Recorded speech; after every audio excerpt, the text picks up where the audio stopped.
Ukipata sekunde 30 za kusikiliza video hii, ukweli huu unaweza kubadilisha maisha yako. Ni ukweli ambao ukichelewa kuujua, maisha yatakulazimisha kwa maumivu. Ukweli mchungu wa maisha ni huu. 1. Hakuna mtu anayejali ndoto zako kama unavyodhani. Watu wanajali matokeo yako, si mapambano yako. Dunia huheshimu ushahidi, si maelezo. 2. Maisha hayamjali mtu mwema wala mwenye nia njema, yanamjali mtu mwenye ufahamu na maamuzi sahihi. Wema bila akili hukanyagwa kimya kimya. 3. Bidii pekee haikuhakikishi mafanikio. Wapo waliokufa wakiwa wamechoka lakini maskini.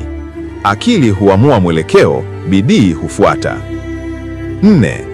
Ukipoteza muda haupotezi saa, unapoteza maisha yako polepole bila damu. Kila kuchelewesha ni kujiibia mwenyewe. 5.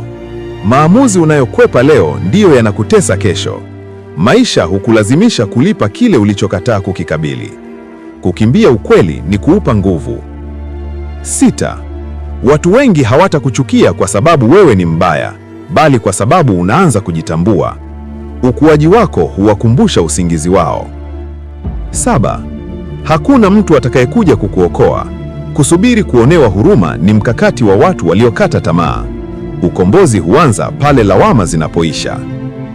Huu ndio mlango wa kutoka usingizini kwenda ufahamu. Maisha hayajakuumiza, yalikuwa yanakufundisha. Je, wewe uliwahi kugundua ukweli huu mapema au maisha yalikulazimisha? Andika kwenye comments.